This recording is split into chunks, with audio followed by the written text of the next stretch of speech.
आज अपना पहला टॉपिक रहेगा पॉलिटी के अंदर भारतीय संविधान के विदेशी स्रोत। अब मैं आज तक जितना भी संविधान मतलब किस तरह संविधान का गठन होया, कौन कौन से चार्टर एक्ट आए और कौन कौन से गवर्नमेंट ऑफ इंडिया एक्ट आए, सारे के सारे पढ़ लिए ना।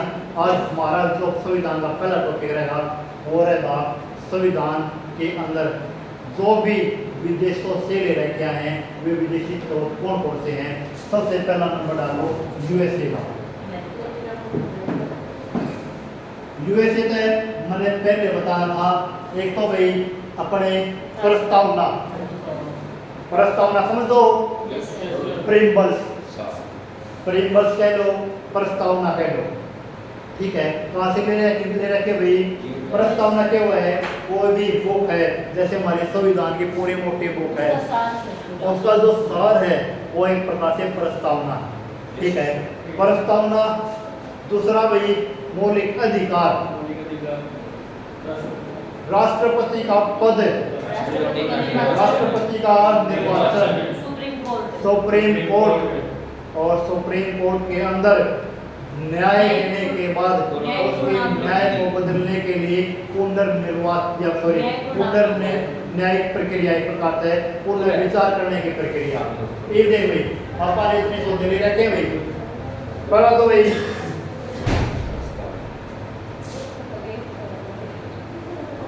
तो भाई प्रस्तावना है ही है, ठीक है। हमने क्या ले रखे संविधान है प्रस्तावना। क्लियर हो गया। ये बताओ भाई विश्व का सबसे पुराना लोकतंत्र किसका है? विश्व का सबसे पुराना लोकतंत्र किस देश का है? विश्व का सबसे लंबा लिखित संविधान किसका है? ठीक है, क्लियर हो गया। विश्व का सबसे लंबा लोकतंत्र किसका है? लिखित नहीं, वैसे इंग्लैंड का याद रखना। अपना तो लिखित है, लेकिन सबसे लंबा तो भारत का भी। हमारा संविधान ऐसा संविधान है जो विश्व का सबसे लंबा लिखित संविधान है। वैसे सबसे लंबा संविधान आओ इंग्लैंड का। और भाई विश्व का सबसे पुराना संविधान कह लो, सबसे पुराना लोकतंत्र कह लो, वो किसका भाई? अमेरिका का। और अमेरिका के संविधान का में के लिए रखे हैं? पहला पॉइंट प्रस्तावना, दूसरा पॉइंट भाई मौलिक अधिकार, दूसरा पॉइंट भाई मौलिक अधिकार, तीसरा पॉइंट है भाई ये बताओ भाई मौलिक अधिकार आर्टिकल कैसे कहती आओ भाई? आर्टिकल 12 का लेकर आर्टिकल 35 लिखे हुए हैं मौलिक अधिकार। इसके बाद आ जाओ भाई उपराष्ट्रपति का पद, ये लिखवा था मैंने पहले। इसके बाद आ जाओ भाई राष्ट्रपति का पद, ये लिखवा रखा है। Yes sir. इसके बाद आ जाओ भाई न्यायपालिका, और न्यायपालिका में क्या भाई? Supreme court. न्यायपालिका के अंदर भाई सुप्रीम कोर्ट, प्रेसिडेंट का पद, और भाई वाइस प्रेसिडेंट का पद, और हमारे मौलिक अधिकार फंडामेंटल राइट्स, और भाई प्रीम्बल्स प्रस्तावना। ये सारे के सारे कहाँ से ले रखे हैं? यूएसए से। और आ जाओ न्यायपालिका सुप्रीम कोर्ट होगी। ई आ जाओ उच्चतम न्यायालय, उच्चतम न्यायालय या उच्च न्यायालय, उच्चतम न्यायालय या उच्च न्यायालय के न्यायाधीश या न्यायाधीश का पद से हटाना की जो विधि वो वहां से लेना चाहिए। समझ में आई बात? जो सुप्रीम कोर्ट के न्यायाधीश है या किसी भी उच्च न्यायालय हाई कोर्ट के न्यायाधीश है, उन सभी न्यायाधीशों को पद से हटाने, महाभियोग तो राष्ट्रपति बचा जाए, लेकिन इनके भी न्यायाधीशों को पद से हटाने की कुछ विधियां हैं। वो कौन से देश के लिए रहती हैं? यूएसए, तो याद रखना चाहिए। ठीक है, क्लियर हो गया? एक के बाद आ जाओ भाई, राष्ट्रपति का निर्वाचन या राष्ट्रपति के निर्वाचन की विधि। ठीक है, राष्ट्रपति के निर्वाचन की विधि कहां से ले रहा है कि राष्ट्रपति के निर्वाचन की? आयरलैंड से। फिर विधि क्यों लिखा होगा? तो कहां पे लिखा है? आप मैं कहना रहा विधि और दो वो बोल लिया। ना मैं मेरा राष्ट्रपति का निर्वाचन कहां से ले रहा, क्या है? यूएसए से। राष्ट्रपति का पद, यूएसए से। और ये बताओ भाई राष्ट्रपति का महाभियोग, राष्ट्रपति का महाभियोग की प्रक्रिया यूएसए से। हाँ तो मेरा क्या भाई? यूएसए से। क्लियर हो गया? क्लियर हो गया या नहीं हुआ? दे भाई कैसे बता भाई मैं यूएसए से। राष्ट्रपति का पद कहां से ले रखा है भाई? यूएसए से। प्रस्तावना कहां से ले रखी है? यूएसए। प्रस्तावना समझो प्रेमस यूएसए है। मौलिक अधिकार है। और भाई राष्ट्रपति का पद और उपराष्ट्रपति का पद दोनों के दोनों कहां से ले रखे हैं? और राष्ट्रपति का निर्वाचन और राष्ट्रपति का महाभियोग। ठीक है, सुप्रीम कोर्ट या न्यायपालिका कहां से ले रखे भाई? या उच्चतम न्यायालय या उच्च न्यायालय के न्यायाधीशों को पद से हटाना की जो विधियां हैं वे कहां से ले रखी हैं? समझ में आया या नहीं आया? क्लियर हो गया? और ये बता दो राष्ट्रपति का महाभियोग किस आर्टिकल में है? 123 में। महा क्या भी महाभियोग, वो तो क्या बता रही है? अध्यादेश आर्टिकल 61 के अंदर क्या होगी? राष्ट्रपति का महाभियोग। क्लियर हो गया? समझ तुम्हारी बात है? पक्का क्लियर हो गया होगा? आगे आ जाओ। आयरलैंड पढ़ा, आयरलैंड पढ़ा। अगला आ जाओ आयरलैंड। मैंने पहले बताई थी, बढ़िया चेहरा रखवाया था, याद है? राष्ट्रपति का जो पद कहां से ले रखा है? अमेरिका तो ले रखा है, लेकिन राष्ट्रपति के पद का निर्वाचन कहां से ले रखा है? अमेरिका। लेकिन निर्वाचन की जो प्रक्रिया है वो आयरलैंड से ले रखी है, याद रखना। राष्ट्रपति के निर्वाचन की प्रक्रिया। ये बताओ प्रस्तावना कहां से ले रखी है? प्रस्तावना की भाषा कहां से ले रखी है? ऑस्ट्रेलिया से। वो ऑस्ट्रेलिया से ले रखी है। ये बताओ मुझे राज्य की नीति निर्देशक तत्व कहां से ले रखी है? राज्य की नीति निर्देशक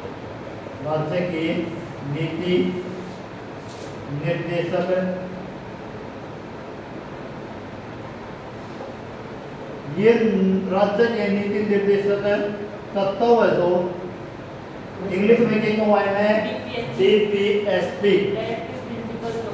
DPSP directive principle of state policy.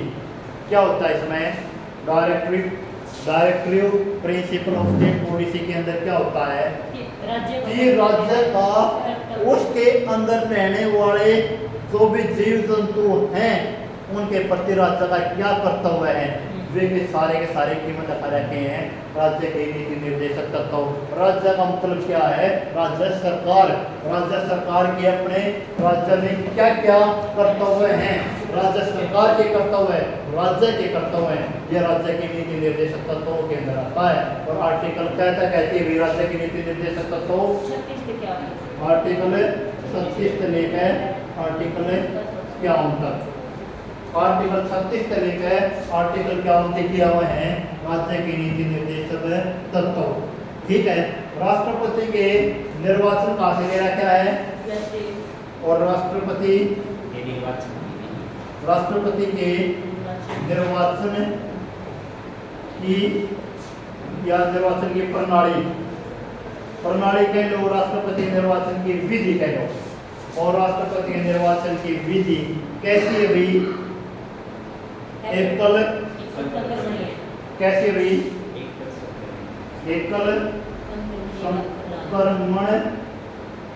एकल संक्रमणीय प्रणाली। ठीक है। एकल संक्रमणीय प्रणाली या कह लो सिंपल ट्रांसफेरेबल वोट,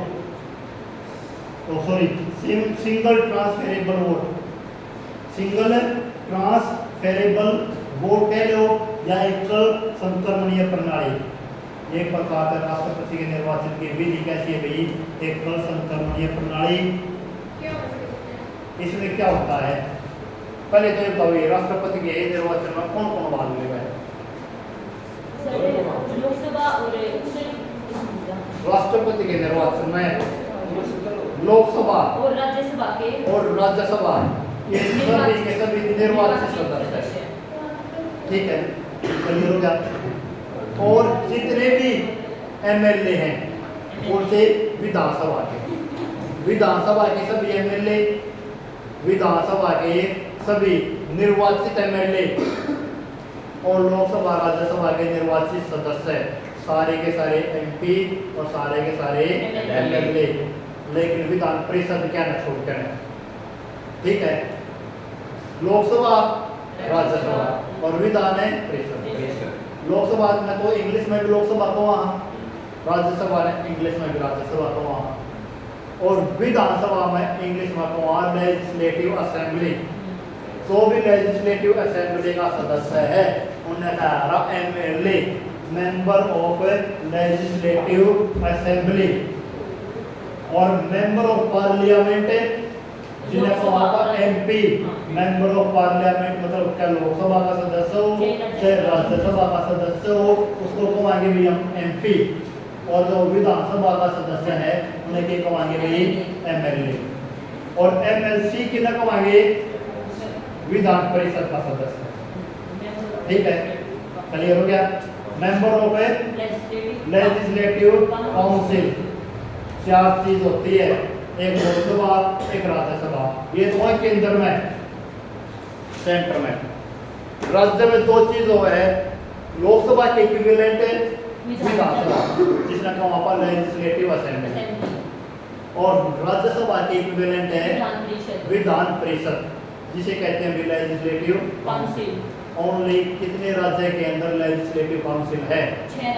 6 राज्य ऐसे हैं जिसके अंदर क्या भाई विधान परिषद है। वो 6 राज्य बाद में डिस्कस कराएंगे, ये डिस्कस नहीं करते।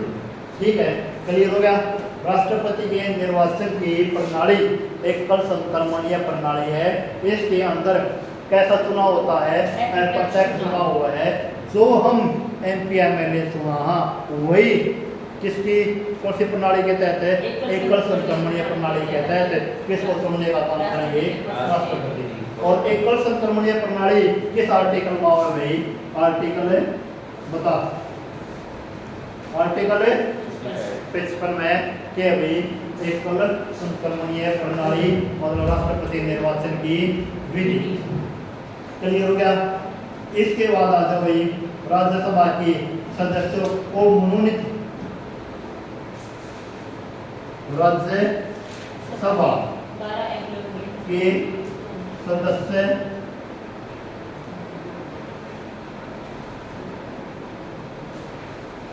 को क्या करना? मनोनीत करना।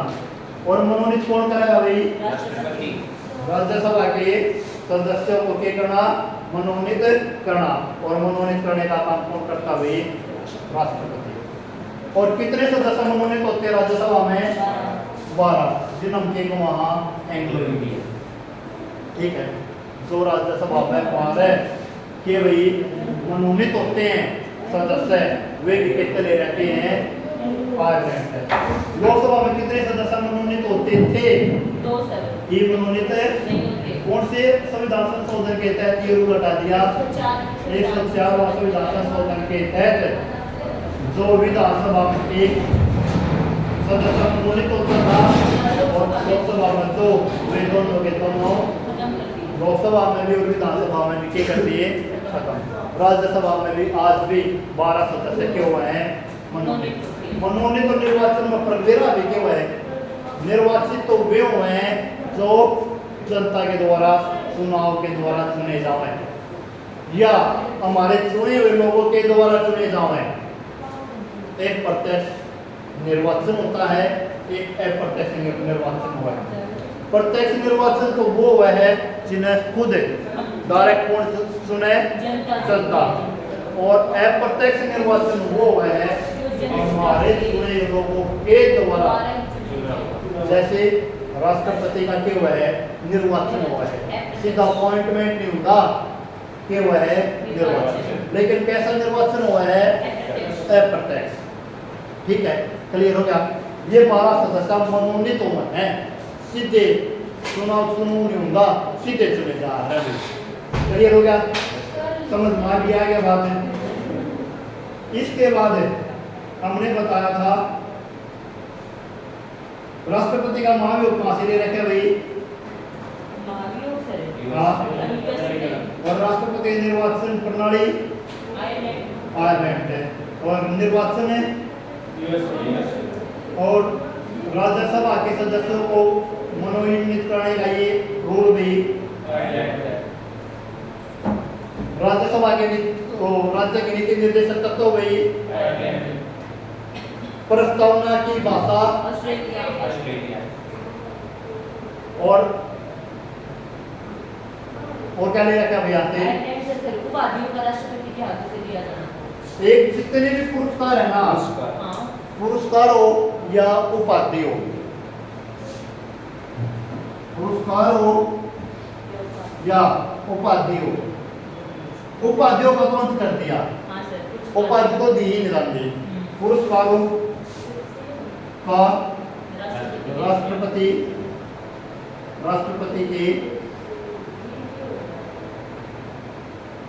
के हाथों लिया जाना।